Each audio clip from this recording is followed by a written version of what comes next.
أعوذ بالله من الشيطان الرجيم. بسم الله الرحمن الرحيم.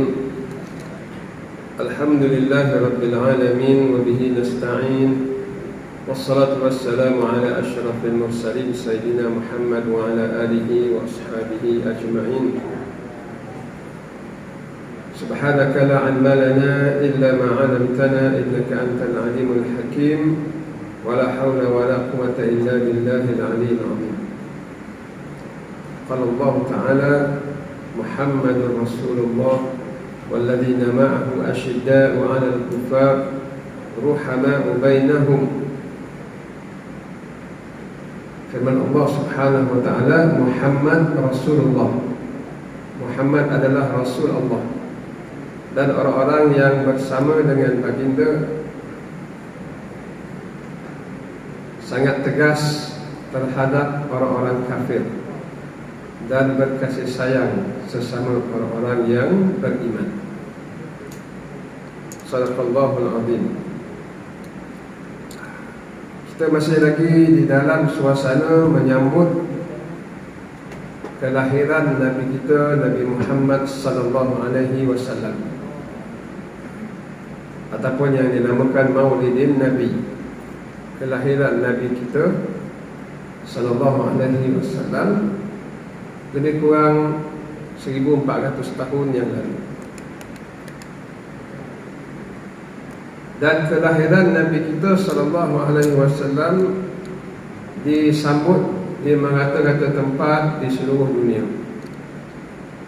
demi untuk memperingati lahirnya Nabi yang terakhir yang diutuskan oleh Allah Subhanahu wa taala, dan tidak ada lagi Nabi selepas itu sehinggalah ke hari kiamat.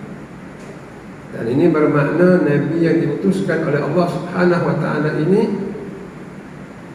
mestilah seorang Nabi yang ajarannya berkekalan sehingga ke hari kiamat. Tidak seperti Nabi-Nabi yang terdahulu. Nabi-Nabi yang terdahulu, ajaran mereka itu lama-kelamaan boleh kita katakan tenggelam. Sebagai contoh, ajaran Nabi Ibrahim alaihissalam. Semua Nabi-Nabi membawa agama Islam, termasuklah Nabi Ibrahim. Kana hanifan musliman. Adalah Nabi Ibrahim itu hanif lagi muslim. Hanif maknanya berlaku lurus, tidak ada kesesatan padanya. Tapi apa yang berlaku apabila Nabi kita lahir, kisah-kisah yang kita baca dalam sirah Nabi mendapati bahawa penduduk Mekah yang pada asalnya dididik, ditadbir oleh Nabi Ibrahim alaihissalam bersama dengan anaknya Nabi Ismail alaihissalam, mereka menjadi masyarakat jahiliyah. Kaabah masih berada di bersama mereka, tetapi di sekeliling Kaabah itu berhala, tetapi bandar Mekah itu dipenuhi dengan sarang-sarang pelacuran. Seperti hadis yang diriwayatkan oleh Aisyah radhiyallahu anha, terdapat 4 jenis pelacuran di bandar Mekah ketika itu, dan siap dengan signboard, iaitu bendera putih. Mana ada bendera putih, itu sarang pelacuran. Sesiapa saja nak masuk boleh masuk, dijamin oleh Abu Jahal, Abu Sufyan, pemerintah-pemerintah Mekah ketika itu.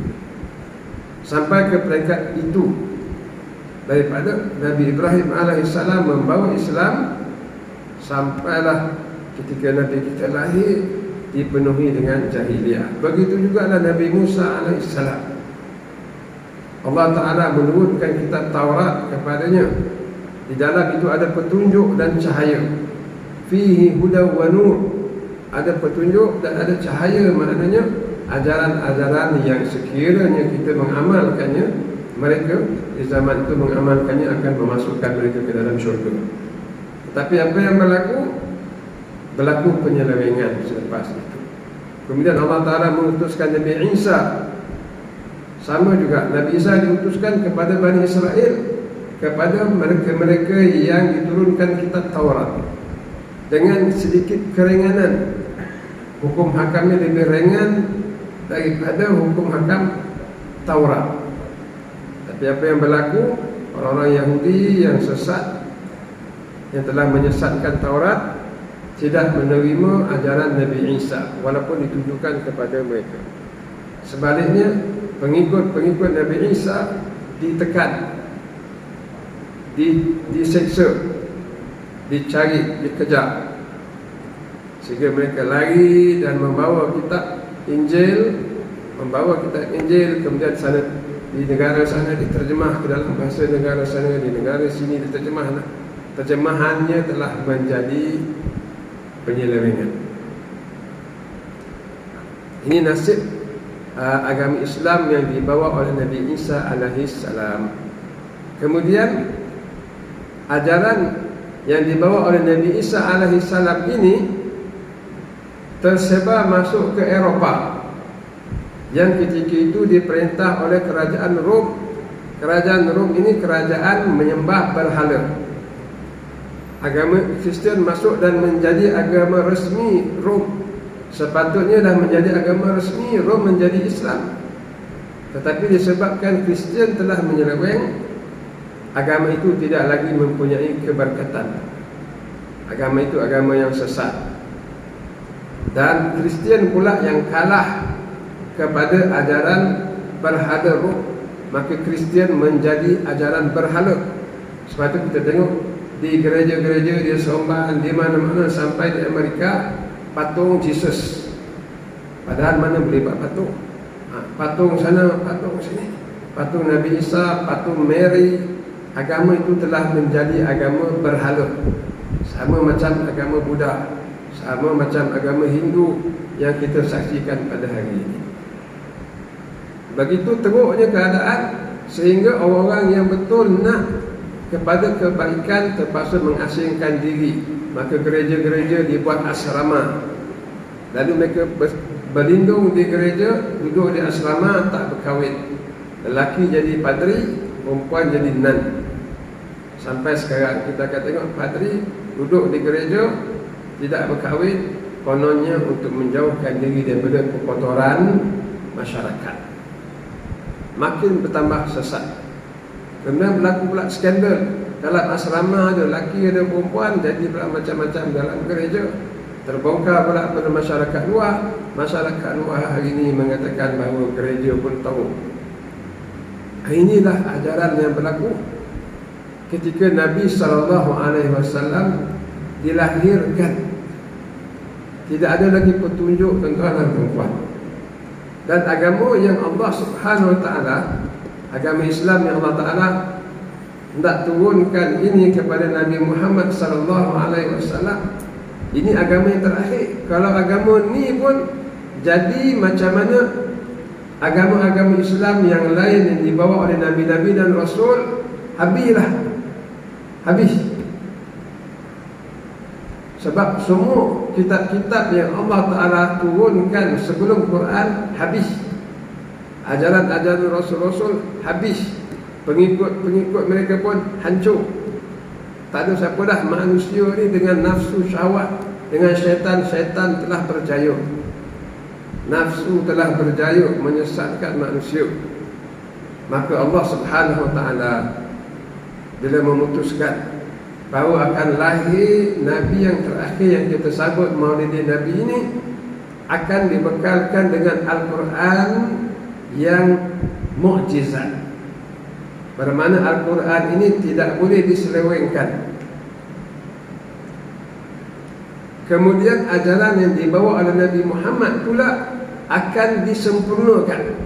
Berbeza dengan Rasul-Rasul yang terdahulu, separuh jalan dibunuh, separuh jalan ditangkap, tidak dapat menunjukkan macam mana ajaran ataupun kitab suci Allah Subhanahu Wa Taala ini boleh dijadikan sebagai agama negara. Nabi Isa ditangkap awal lagi. Nabi Musa meninggal dalam keadaan disesatkan. Masyarakat Bani Israel itu selama 40 tahun di padang pasir, belum sempat nak menegakkan sebuah negara dan turun di dalam negara itu hukum hakam Allah Ta'ala. Tak sempat. Tetapi Nabi yang terakhir ini, Allah Subhanahu Wa Taala telah menentukan dan memutuskan bahawa Nabi ini akan menyempurnakan ajaran yang Allah Taala kehendaki. Maka lahirlah Nabi sallallahu alaihi wasallam.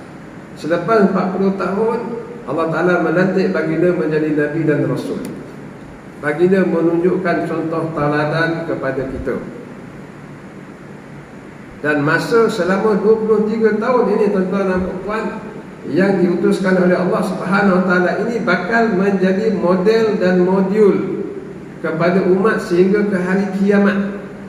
23 tahun ini, 13 tahun di Mekah, 10 tahun di Madinah, ini akan menjadi model dan modul dan menjadi SOP kepada kita, kepada umat-umat selepas kita sehingga ke hari kiamat. Oleh sebab tu 23 tahun ini kita mesti memahaminya dengan sebenar-benar faham.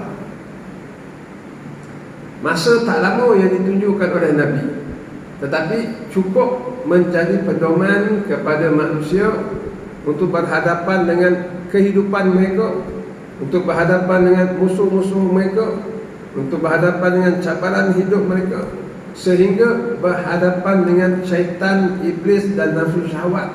Semuanya ditunjukkan oleh Rasulullah SAW sehingga ke tahap berhadapan dengan kuasa besar dunia pun Allah Subhanahu Wa Taala telah tunjukkan kepada kita melalui Rasulullah SAW.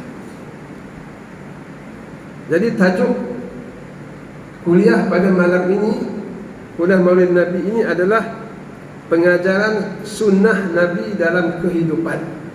Apakah yang dimaksudkan dengan sunnah?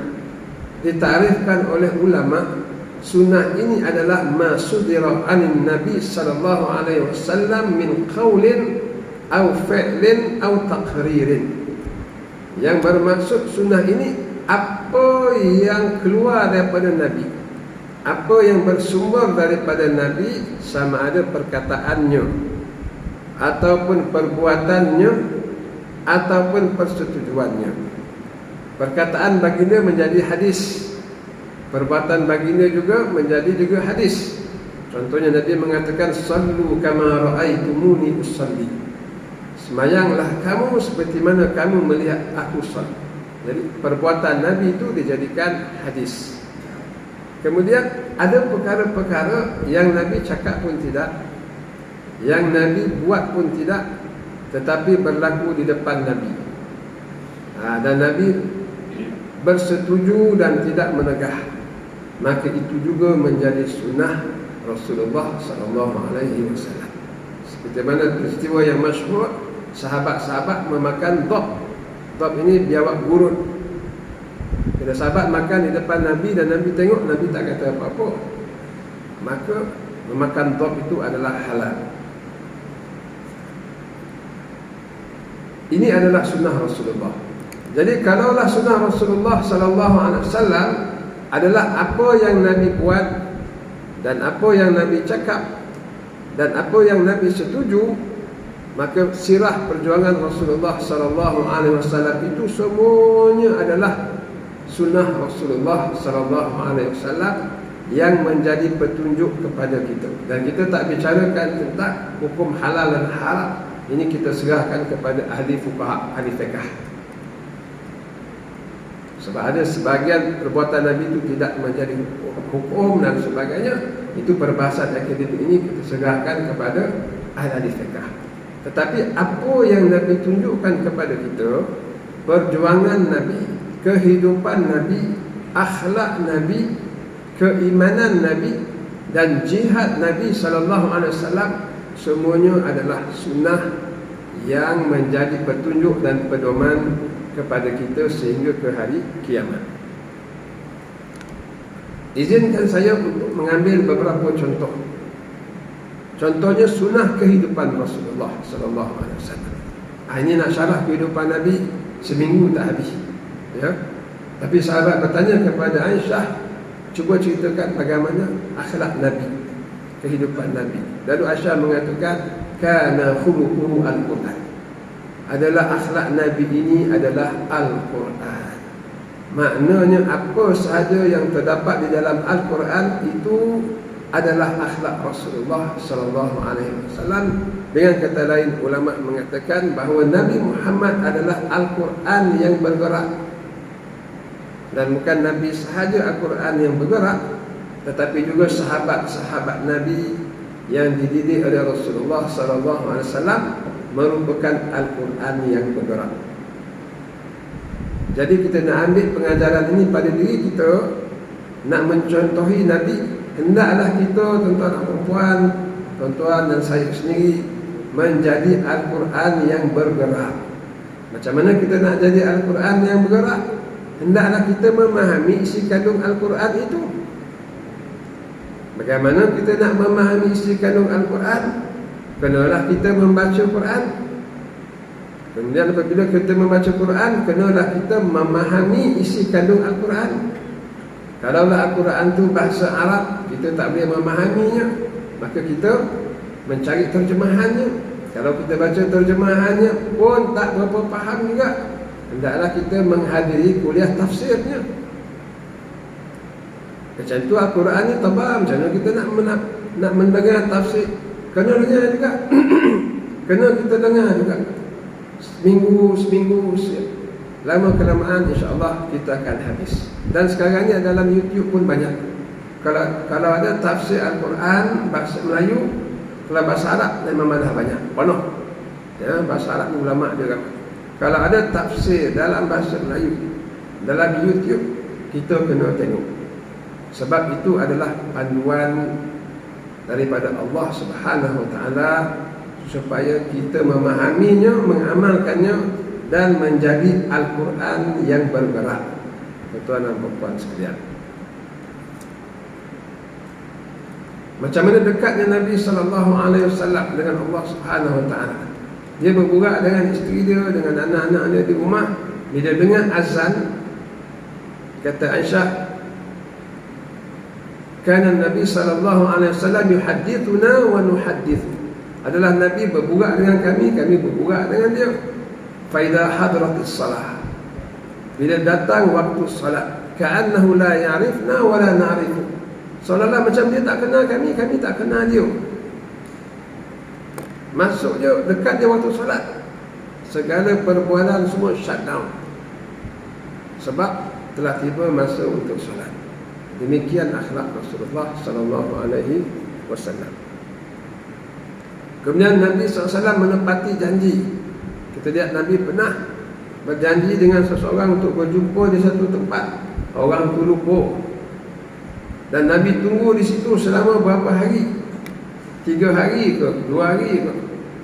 Barulah orang tu ingat, orang tu pergi dan mendapati Nabi masih berada di situ. Begitu sekali akhlak Nabi sallallahu alaihi wasallam. Dan Nabi pernah membuat perjanjian dengan Quraisy dalam perjanjian Hudaibiyah. Di antara perjanjiannya adalah yang nampak tak berapa serasi dengan Sayyidina Umar Al-Khattab, macam berat sebelah. Siapa daripada orang Islam yang berada di Mekah tidak perlu dihantar ke Madinah, tempat negara Islam. Tapi siapa yang dalam negara Islam Madinah yang murtad mesti dipulangkan balik ke Mekah. Tapi siapa yang masuk Islam di Mekah dia tidak perlu dipulangkan ke Madinah. Lepas perjanjian ini, Abu Musaib dia melepaskan diri dia daripada ikatan dan berlari-lari dia menuju ke Madinah untuk menyelamatkan diri. Sebelum tiba Madinah, sampai berita kepada Nabi, dan Nabi mengatakan kepada dia, jangan masuk bandar Madinah, sebab baginda dah buat perjanjian dengan orang Mekah. Lalu dia berkata, ya Rasulullah, kalau kau tidak menerima aku, kalau aku patah balik ke Mekah, aku dibunuh. Aku akan dibunuh. Nabi, macam mana? Izinkan aku masuk. Nabi kata, tak boleh, kita dah buat perjanjian. Kami dah buat perjanjian dengan orang Mekah. Siapa yang orang Islam di Mekah tak boleh datang ke Madinah. Tapi siapa yang murtad di Madinah mesti dipulangkan balik ke Mekah. Kau tak boleh masuk. Kita dah buat perjanjian. Lalu dia kata lagi, ya Rasulullah, kalau kami balik ke Mekah, kami akan dibunuh. Nabi kata, terpulanglah pada kau, jangan masuk Madinah. Lalu Abu Usaid pergi ke tempat lain dan dia mengganggu rombongan-rombongan perdagangan Quraisy. Akhirnya Quraisy kontak Rasulullah SAW dan mengatakan, ambillah orang ni, penyangat ni, ambil dia masuk dalam mengacau perjalanan perdagangan kami. Tapi nak menggambarkan macam mana Nabi SAW berpegang kepada perjanjian. Dan siapa yang tidak berpegang pada perjanjian ini, Nabi cap dia sebagai orang-orang munafik. Idza hadath kadzab, kalau bercakap dia bohong. Wa idza uqtumina khana, kalau diberi amanah dia khianat. Wa idza ahada ghadar, kalau berjanji dia mungkir. Wa idza khasama fajar, kalau bergaduh dia melampaui batas. Kemudian kita lihat sunnah perjuangan. Ini ramai yang tidak melihat sunnah perjuangan Rasulullah SAW sebagai sunnah. Hanya melihat kehidupan Nabi sebagai sunnah. Macam mana Nabi hidup, macam mana Nabi bangun, macam mana Nabi tidur, macam mana Nabi berwudu. Itu kehidupan seharian baginda adalah sunnah, ya. Tetapi kehidupan 23 tahun itu adalah sunnah Rasulullah SAW juga. Sunnah perjuangan baginda. Kalaulah kita ambil pengajaran daripada orang koprat yang berjaya lah, orang Melayu yang berjaya, siapa yang jadi jutawan, ambil dia sebagai contoh teladan. Kita ceritakan pada anak kita, ikut orang tua, dia telah berjaya bagian kan, contohnya.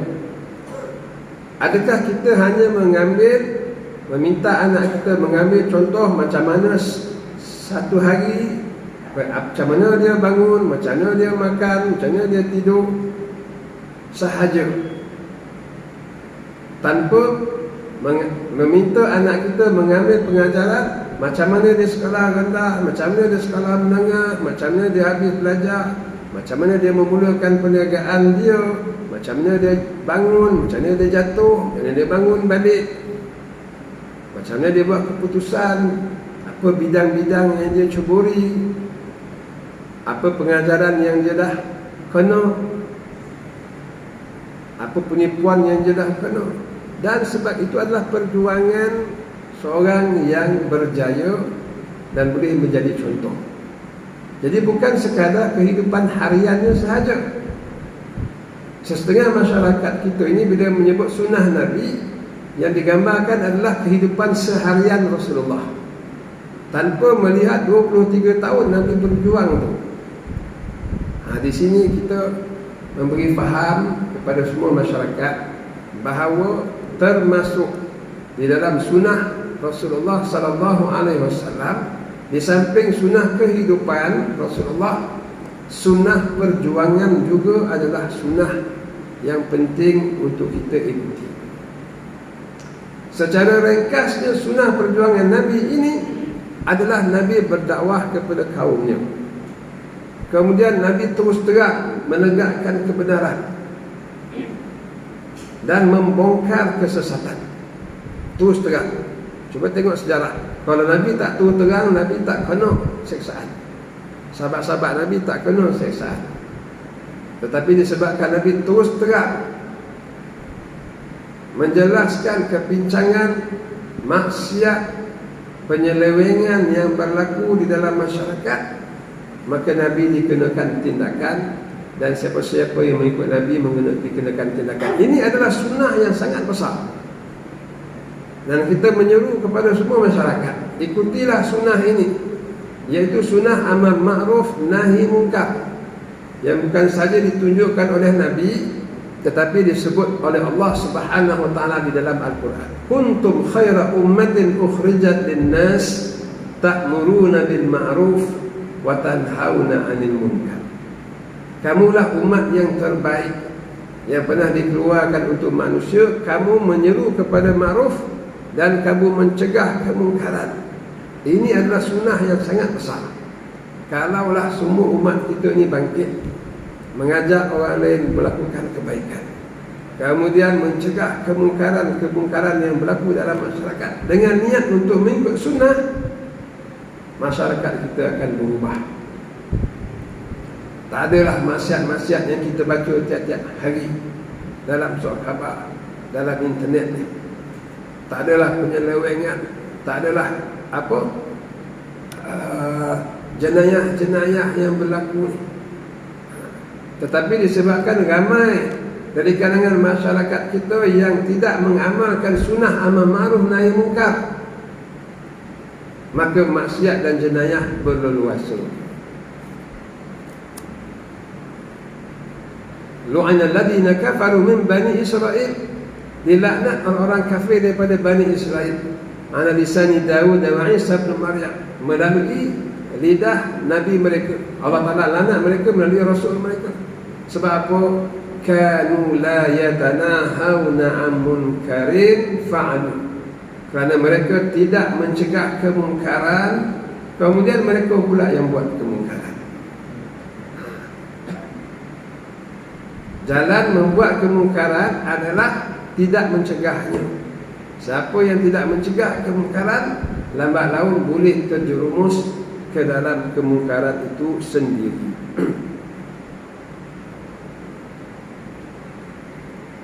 Kemudian di antara sunnah Nabi lagi adalah sunnah keimanannya. Ini ditunjukkan oleh Rasulullah sallallahu alaihi wasallam dengan perbuatannya, dengan perkataannya. Bagaimanakah keimanan yang ditunjukkan oleh Rasulullah sallallahu alaihi wasallam? Baginda berjuang dan baginda yakin bahawa perjuangan baginda ini mendapat pertolongan Allah, dan perjuangan baginda ini akan dimenangkan oleh Allah Subhanahu wa taala di dunia dan di akhirat. Contoh yang pertama, apabila sahabat bertemu dengan Nabi dalam keadaan badan diseksa oleh Quraisy, macam Bilal tu dihempuk dengan batu di tengah-tengah padang pasir. Yang sahabat ini dipakaikan baju besi. Bila pakai baju besi, dijemur di tengah panas, alangkah panasnya badan dia, mengelecet. Dalam keadaan melecet macam tu, dia dilepaskan dan dia berjumpa Nabi sallallahu alaihi wasallam dan berkata kepada Nabi, ala tad'a Allah, ya Rasulullah, tidakkah kamu berdoa kepada Allah? Doalah pada Allah supaya kita menang. Lalu Nabi sallallahu alaihi wasallam menjawab, laqad kana rajulun min qablikum yumshad bi amshadil hadid. Orang-orang dulu berjuang, orang-orang yang terdahulu daripada kita dahulu berjuang, badan mereka ini disikat dengan sikat besi, hatta yakhlas ma duna azmih min lahmin wa asm, sampai habis dulu daging dan urat-urat, tinggal tulang. Sebab disikat dengan sikat besi, tinggal tulang, daging dengan urat semua tercabut. Wa yushaq bil manashir, dan digergaji dua kepala mereka.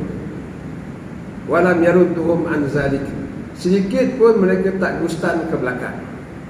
Walakinnakum tastajilun, tetapi kamu boboh, nak cepat. La yatimullahu hadzal amr, Allah Ta'ala akan menyempurnakan dakwah kita ni, kerja-kerja kita ni Allah Ta'ala akan menyempurnakan, memenangkannya. Hatta yasira rakib min San'a ila Hadramaut la yakhafa illa Allah wa dhiba ala ghanamih, sampai kamu akan dapati seorang akan berjalan daripada San'a, bandar San'a ke Hadramaut, tidak akan takut sesiapa melainkan Allah Subhanahu wa ta'ala, dan takut serigala memakan kambingnya. Itu saja yang dia takut. Lain pada tu, penjenayah tak ada, orang jahat tak ada. Dia akan berjalan seorang diri dalam keadaan yang sangat selamat. Ini keyakinan Nabi, ini sunnah. Maknanya tuan-tuan, kita apabila kita mengikut sunnah Nabi, sebenarnya kita memperingati hari kelahiran Nabi ini, iman kita pada Allah Ta'ala mesti kuat. Dan bukan saja iman kita pada wujud Allah, tetapi iman kita bahawa agama Islam ini akan dimenangkan oleh Allah Ta'ala di dunia ni. Amerika pun akan kalah, Rusia akan kalah kepada Islam. Walaupun pada ketika ini nampak macam mereka ini begitu gagah dengan nukliernya, dengan apa. Dan ramai pula pemimpin-pemimpin umat Islam yang tunduk kepada mereka, mengiktiraf Israel, Maghribi, Sudan, Bahrain dan Emirat mengiktiraf Israel, terpaksa tunduk kepada mereka. Tetapi insya-Allah Islam akan kembali menang. Kemudian di antara lagi keimanan yang ditujukan oleh Nabi sallallahu alaihi wasallam adalah apabila Suraqah bin Malik mengejar Nabi ketika hijrah untuk mendapatkan hadiah 100 ekor unta. Dikejar Nabi daripada belakang, dia jatuh. Dikejar lagi, dia jatuh sampai keadaan dia tidak dapat lagi mengejar Nabi kerana terlalu banyak kali jatuh dan lemah badan. Maka Nabi patah balik ke belakang, berjumpa dengan Suraqah bin Malik dan berkata kepada Suraqah, "Wahai Suraqah, aku janji akan beri gelang Maharaja Parsi kepada engkau."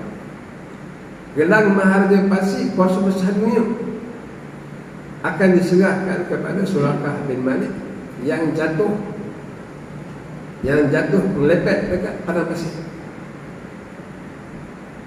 Pada zaman Sayyidina Umar Al-Khattab menjadi khalifah, apabila Islam mengalahkan kuasa besar dunia Parsi, di antara harta-harta rampasan perang yang diperolehi daripada istana Maharaja Parsi adalah gelang Maharaja Parsi. Itu di antara harta rampasan perang. Lalu dibawa gelang itu ke Madinah. Daripada Parsi dibawa ke Madinah. Dan Sayyidina Umar bila melihat gelang itu, dia panggil Suraqah. "Mari sini, mana Suraqah?" Lalu datanglah Suraqah dan Sayyidina Umar berkata, "Ini gelang yang dijanjikan oleh Rasulullah sallallahu alaihi wasallam kepada engkau. Ambil." Ini keimanan. Ini adalah sunnah. Kuasa besar dunia akan jatuh di tangan Islam.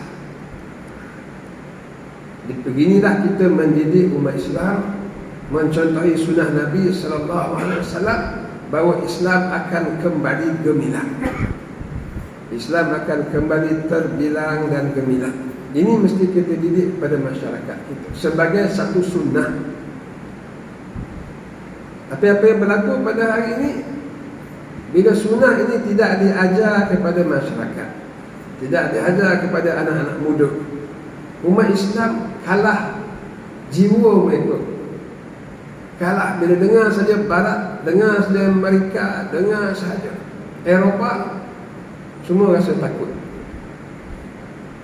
Bukan saja rasa takut dengan kekuatan, tetapi kagum pula dengan kehebatan. Apa yang datang daripada Barat, kagum. Anak dapat belajar di Barat, kagum. Dapat melancung ke Barat, kagum. Ini yang berlaku sekarang ini. Maka di manakah sunnah Rasulullah sallallahu alaihi wasallam dari segi keimanan dan keyakinan? Kemudian di antara sunnah yang kita boleh mengambil pelajaran daripada Rasulullah sallallahu alaihi wasallam adalah sunnah jihad. Dan sunnah jihad ini sunnah yang sangat penting. Sebab apa, tuan-tuan? Elok saja lepas hijrah ke Madinah, jihad tak berhenti selama 10 tahun. 10 tahun Nabi tinggal di Madinah sebelum wafat. Bahkan ketika Nabi wafat pun, di luar tingkap rumah Nabi, tentera Islam sedang bersiap nak pergi berjihad di jalan Allah di bawah pimpinan Usamah bin Zaid. Di antara hijrah dengan kewafatan Nabi sallallahu alaihi wasallam, jihad setiap tahun. Bukan saja Ghazwah Badar, bukan saja perang Uhud, perang Khandaq yang terkenal. Di antara mana-mana perang, di antara Badar dengan Uhud, di antara Uhud dengan Khandaq, berlaku peperangan-peperangan juga tanpa disertai oleh Rasulullah SAW. Disebabkan Nabi tidak menyertai rombongan jihad tersebut, maka dia tidaklah begitu popular disebut di dalam kitab sirah.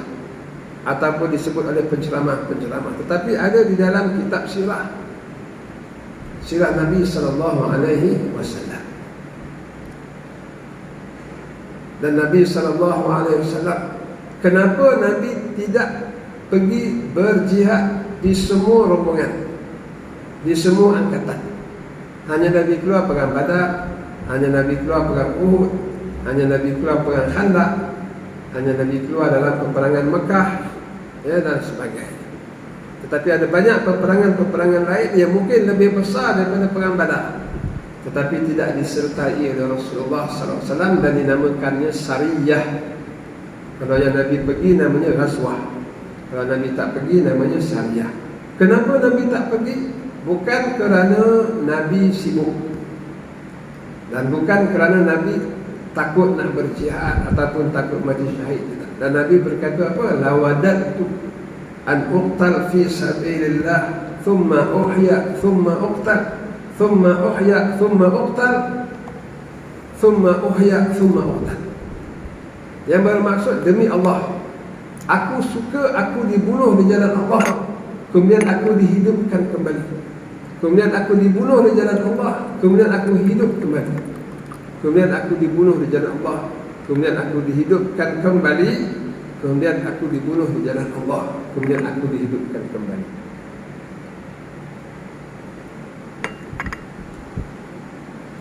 Jadi kalau Nabi suka berjihad dan dibunuh berulang kali, kenapa Nabi tak keluar berjihad selalu? Jawapannya adalah tidak semua sahabat boleh keluar berjihad. Sebab nak berjihad ini mesti ada kelengkapan dia. Makin zaman dulu dia tak macam sekarang. Kementerian Pertahanan dia siapkan semua. Kenderaan siap, silap-silap, pakaian pun siap. Zaman makin tak ada. Macam mana baju yang dipakai, itulah baju perang. Padang apa yang ada kat rumah, itulah yang dibawa pergi berperang. Kenderaan, apa yang ada di rumah, unta ke, apa ni, kuda ke, itu yang dia bawa pergi berjihad. Dan tidak semua sahabat mempunyai kelengkapan ini. Bayangkan yang al-sufah di masjid tu, rumah pun tak ada, apa rata pun tak ada. Jadi apabila semboyan jihad dilaungkan, berkumpullah sahabat semua bersiap untuk berjihad. Semua mereka nak mati syahid. Mereka adalah Quran yang bergerak. Apa saranan dan galakan dalam Quran, itulah akhlak mereka. Jadi mereka pun berkumpul dengan kelengkapannya, dengan untanya, dengan padangnya, pakaian apa semua. Kemudian makanan-makanan lagi, persiapan. Jadi mana yang dah siap, dah ada kelengkapannya, mereka pergi. Tinggal lagi yang tidak ada kelengkapan. Maka Nabi SAW masuk ke Baitul Mal ataupun mengarahkan sahabat, bagi dia pedang negara punya, pinjam. Dia bagi. Ada lagi sebahagian yang pedang tak ada, kenderaan tak ada, apa tak ada, dan kelengkapan yang ada di Baitul Mal dah habis. Lalu Nabi berkata kepada mereka, la ajidu ma ahmilukum alaihi. Aku tidak ada apa kelengkap yang aku boleh beri kepada kamu. Itu kata Nabi. Bila mereka dengar benda ni, bermakna apa? Bermakna sahabat-sahabat mereka yang lain ini pergi berjihad, mereka akan balik ke rumah. Alangkah sedihnya mereka balik ke rumah, bukan balik ke syurga, bukan ke syurga syahid. Dan yang turut sedih nanti adalah isteri-isteri mereka di rumah. Mereka berbangga kalau suami mereka pergi berjihad, kalau suami mereka syahid, mereka juga dapat pahala syahid. Siapa yang syahid dapat memberi syafaat kepada 70 orang, sudah tentulah isteri dan anak-anak mereka diberi syafaat oleh abah yang syahid. Tapi tak balik ke rumah suami dia. Isteri pun sedih, sahabat pun sedih. Dan apabila Nabi berkata la ajidu ma ahmilukum alaih, ini sunnah tuan-tuan ya. Sebab apa? Perkataan Nabi. Tawallau dalam Al-Quran. Lalu sahabat berpaling menghadap nak balik ke rumah. Wa ayunuhum tafidu minad dam'i hazanan alla yajidu ma yunfiqun. Sedang air mata mereka mengalir, Sedih kerana tidak ada apa yang Nabi boleh bekalkan kepada mereka. Ini dalam surah At-Taubah. Laisa 'alal a'ma haraj. Tidak ada masalah orang yang buta tak pergi berjihad. Dan tidak ada masalah orang yang sakit tak pergi berjihad. Dan tidak ada masalah, Allah Ta'ala kata, dan juga tidak ada masalah orang yang apabila kau berkata kepada mereka, la ajidu ma ahmilukum alaih, aku tidak ada apa kelengkapan yang aku boleh beri kepada kamu, dah tak ada, dah habis. Tawallaw wa'yunuhum tafidu minad dam'i hazanan alla yajidu ma yunfiqun. Mereka berpaling dan air mata mereka mengalir sebab Nabi tidak ada apa yang boleh mereka bekalkan. Tuan-tuan dan puan, ini adalah sunnah Rasulullah. Di manakah sunnah ini dalam masyarakat kita? Hanya kita kena tanya dengan penuh insaf, tuan dan puan sekalian. Lalu Nabi SAW nak menyujukkan hati mereka ni. Sebab bila ada je semboyan jihad, ada yang dapat pergi, ada yang tak dapat pergi. Maka Nabi tinggal di Madinah, tak pergi berjihad. Sebab nak memujuk hati sahabat-sahabat ini. Itu sebabnya Nabi tidak berjihad. Dan Nabi menyebut di dalam hadis, laula anna rijalan la tutibu anfusahum an yatakhallafu anni, kalaulah tidak ada sebahagian daripada sahabat-sahabat aku ini yang hati mereka gundah gelana, tidak dapat berjihad bersama aku, wala ajidu ma ahmilukum alaih, dan aku tidak ada menjumpai apa kelengkapan yang aku boleh beri kepada mereka untuk berjihad, ma takhallaftu an sariyatin taghzu fi sabilillah, aku tidak akan ponteng daripada sebarang rombongan berjihad di jalan Allah. Wallahi lawadatu an uqtal fi sabilillah thumma uhya thumma uqtal thumma uhya thumma uqtal thumma uhya thumma uqtal. Demi Allah, aku mahu aku terbunuh di jalan Allah, kemudian aku dihidupkan kembali, kemudian aku dibunuh lagi di jalan Allah, kemudian aku dihidupkan kembali, kemudian aku dibunuh di jalan Allah, kemudian aku dihidupkan kembali, kemudian aku dibunuh di jalan Allah. Sebab itulah keluarnya hadis. Jadi bila hadis ia adalah sunnah, maka di manakah sunnah ini dalam masyarakat kita pada hari ini? Mana semangat pemuda-pemuda? Bukan pemuda saja, orang yang berumur pun, macam Amr bin Jamuh. Amr bin Jamuh mungkin silap-silap umur dia dah 70. Jadi bila berkumpul ramai-ramai, siapa yang akan pergi berjihad? Nabi nampak dia dan Nabi kata, tak apa, Amr bin Jamuh tak pergi, tak apalah, umur dah lebih kurang 70 pun dah. Dalam hadis tak sebut umur berapa, tapi kita boleh letak anggaran umur 70. Sebab Nabi umur 60 lebih pun berjihad lawan kuasa besar dunia, perang Tabuk. Nabi menjadi ketua angkatan lawan Rom, kuasa besar dunia dalam perang Tabuk, umur 62 tahun. Jadi kita gambarkan Amr bin Jamuh 70 lebih. Jadi Amr bin Jamuh pun dia balik rumah dia, Nabi dah bagi kelonggaran pada dia, tak payah pergi berjihad. Orang lelaki wajib pergi berjihad. Lalu sampai di rumah, isteri tengok, pasal abang ni sampai rumah ni ingatkan pergi berjihad, dapat dia pahala, dapat dia syafaat suami dia. Jadi isteri dia kata, kenapa balik? Dia kata Nabi dah bagi kelonggaran pada dia. Lalu isteri dia kata, alasannya ni Amr bin Jamuh tercabar. Lalu dia patah balik.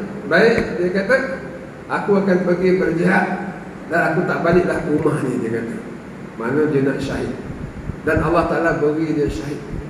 Bila bagi dia syahid, bila balik ke Madinah, jenazah dia di atas unta ataupun kenderaan tak nak bergerak balik.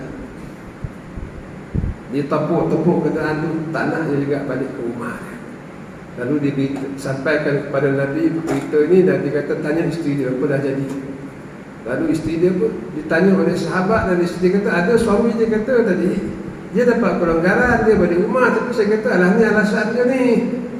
Isteri dia nak dia pergi berjat, dia kata, baik aku tak akan balik ke rumah ni. Suami dia kata, aku tak balik ke rumah. Dia waktu kenderaan pun tak nak hantar dia balik ke rumah. Nabi kata, habasahu habasal bin. Dia ni ditahan macam mana tentera Abraha hari itu ditahan oleh Allah Ta'ala. Tak boleh masuk Mekah. Ni kenderaan dia pun tak ada nak masuk ke rumah dia. Tanamlah dia di mana-mana. Jangan tak sahabat buat balik ke rumah dia. Ini sunnah perjuangan dan ini sunnah jihad, tuan-tuan dan perempuan sekalian. Jadi apa yang boleh kita simpulkan dalam minit-minit terakhir ini, di sana ada sunnah besar yang dialburkan oleh masyarakat kita. Ini kita kena ingatkan masyarakat kita. Sebab Allah Subhanahu Wa Taala mengutuskan Nabi SAW menjadi contoh tauladan kepada kita. Diberinya peringatan kepada kita. Dalam bab jihad ni Nabi bagi peringatan banyak kali. Di antaranya orang yang suka tinggal dekat taman-taman Switzerland ke apa, ada sungai kan, ada rumah cantik. Sahabat dulu pun ingin macam tu, duduk di tempat ada sungai, jauh pada orang, tenang je kan. Dalam satu hadis, seorang sahabat lalu di satu tempat ada anak sungai. Lalu mereka berkata, "Lau a'tazilun nas wa uqim fi hadzal wadi." Kalaulah aku ni jauhkan diri aku daripada manusia dan aku lepak-lepak dekat sini di tepi anak sungai. Wah, kan syok dia. Sampai berita kepada Nabi, Nabi kata, "La taf'al, jangan buat macam ni. Fa inna maq'iduhu fi sabilillah khairum min an yusalli ahadun fi baitihi 70 sanah." Kerana sekiranya kamu berada dalam jihad, berperang di jalan Allah, lebih baik daripada seseorang itu solat di rumah dia 70 tahun. 70 tahun ni umur kita lah, umur orang yang panjang umur ya. Solatlah sepanjang umur di rumah yang jauh dekat sungai. Orang pergi berjihad jalan Allah lebih hebat lagi daripada solat dia 70 tahun. Ini peringatan yang Nabi bagi kepada kita. Apalagi peringatan oleh Rasulullah SAW, "Idza tabayatum bin nasi'ah," kalau kamu ni asyik dengan riba ya. "Wa akhastum iqal al-baqa," dan kamu ni asyik pegang tali ternakan kamu. Maknanya sibuk dengan carrier. Dulu ni jaga rambut, sekarang ni office, dulu kat kilang, apa saja carrier. "Wa raditum bizar'i," dan kamu syuk dengan tanam-tanaman kamu. "Wa taraktumul jihad," dan kamu meninggalkan jihad. "Sallallahu alaikum zullan," Allah Ta'ala akan meliputi kamu dengan kehinaan. "La yanzi'u ankum hatta tarji'una ila dinikum," dan kehinaan ini Allah Ta'ala tak singkat balik, tak tarik balik sehinggalah kamu kembali kepada agama kamu. Jadi Rasulullah menyifatkan meninggalkan jihad itu meninggalkan agama. Kalau kamu tinggalkan jihad, kamu akan hina sampailah kamu kembali balik kepada agama kamu. Bermakna sampailah kamu balik kepada jihad. Ini sunnah Rasulullah SAW. Kenapa umat Islam hari ini ketinggalan? Kenapa umat Islam ni banyak di tempat di dunia dihina? Kerana lemahnya semangat perjuangan, lemahnya mengikut sunnah Nabi dalam berjuang. Ini masalah. Jadi kita kembali kepada sunnah Rasulullah SAW sepenuh kelahiran Nabi ini. Takut besok di akhirat ditanya oleh Allah Subhanahu Wa Taala, kenapa tak berjuang? Ya, ayat-ayat disebut dalam Quran tentang perjuangan ni terlalu banyak, tentang jihad terlalu banyak.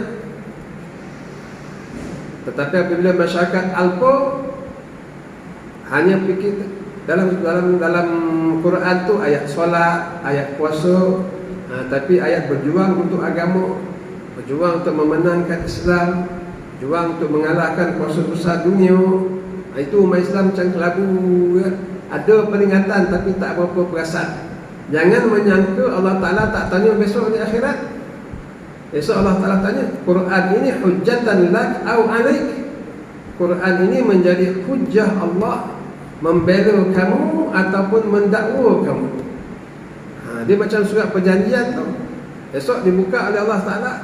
Allah Ta'ala tentangnya, kita kata tak tahu pula. Aduh, muka surat ni dalam Quran sekian. Oh, aduh, rupanya. Tapi dah lambat lah. Dah lambat ni dah hari kiamat. Surat perjanjian aduh. Kita baca ataupun tidak surat perjanjian ni 6,200 ayat dalam Quran. Kita buat tak 6,200 ayat ni? Allah Ta'ala akan tanya kita. Dan Allah Ta'ala akan tanya orang-orang yang ingkar. Kenapa tak buat? So hari kiamat besok, malaikat tengah sibuk menyapu manusia dan batu. Bahan bakar api neraka adalah batu dan manusia. Masuk lagi manusia dicampak dalam api kan. Manusia ni dicampakkan ke dalam neraka. Sekumpulan faujun. Kullama ulqiya fiha faujun. Ini yang kita baca dalam surah Al-Mulk. Kullama ulqiya fiha faujun. Setiap kali dicampakkan ke dalam neraka itu sekumpulan manusia. Syurga masuk, salamun alaikum tibtum. Kalau masuk syurga ni dia masuk tenang je. Dia beri salam lagi, salamun alaikum, salam sejahtera ke atas kamu. Tibtum, bagus sungguhlah kamu. Fadkhuluha khalidun. Masuk kekal selama-lamanya. Syurga masuk macam tu, neraka tak macam tu. Neraka dicampakkan sekumpulan, selori masuk neraka. Kullama ulqiya fiha, setiap kali dicampakkan ke dalam neraka sekumpulan, faujun ni sekumpulan, sa'alahum khazanatuha. Malaikat neraka heran lalu bertanya kepada selori ni, manusia ni. Sa'alahum khazanatuha, malaikat neraka bertanya kepada mereka, alam ya'tikum nadhir? Oi orang, kau di dunia itu tak ada kau orang beri peringatan? Alam ya'tikum nadhir? Tak ada kau orang beri peringatan jumpa kamu? Quran itu. Lalu mereka berkata, qalu bala qad ja'ana nadhir. Aduh, itu ada orang datang beri peringatan. Fakadzabnahum, tapi kami tak ikut cakap dia. Wa qulna ma nazzalallahu min syai'. Kami kan tak ada lah Allah Ta'ala turunkan benda-benda macam ni. Tak ada lah. In antum illa fi dhalalin kabir. Kau orang semua membongak je. Tak ada pun. Sebenarnya tak baca Quran. Dia tak faham dalam Quran 6,200 ayat tu. Dia yang kata tak ada pun Allah Ta'ala sebut benda tu. Dia pula tuduh orang tu, kau membongak cakap benda-benda macam ni. Tapi bila dah hari kiamat, dah dicampakkan selori dalam neraka, malaikat pun dah heran. Tak ada kemarin orang bagi peringatan. Apa mereka kata? Wa qalu law kunna nasma'u aw naqilu ma kunna fi ashabis sa'ir. Kalaulah marin kami mendengar betul-betul, nasma'u aw naqilu atau kami berakal sikit, ma kunna fi ashabis sa'ir, tak adalah kami tercampak dalam api neraka. Fa'tarafu, lalu mereka beriktiraf kesalahan mereka. Fasuqqa li ashabis sa'ir, alangkah jauhnya mereka daripada rahmat Allah Ta'ala, masuk ke dalam neraka. Jadi tuan-tuan, mudah-mudahan dengan peringatan ini kita kembali kepada sunnah Rasulullah Sallallahu Alaihi Wasallam. Sunnah Nabi, apa saja yang Nabi cakap, apa saja yang Nabi buat, apa saja yang Nabi setuju, itu adalah sunnah Rasulullah. Termasuklah perjuangan Rasulullah Sallallahu Alaihi Wasallam dalam menunjukkan kepada kita Al-Quran. Ditunjuknya kita cara amali, ditunjukkan kepada kita bagaimana nak hidup dengan Quran melalui perjuangan yang ditunjukkan oleh Rasulullah sallallahu alaihi wasallam. Aqulu qawli hadza wa astaghfirullahal azim. Assalamualaikum warahmatullahi wabarakatuh.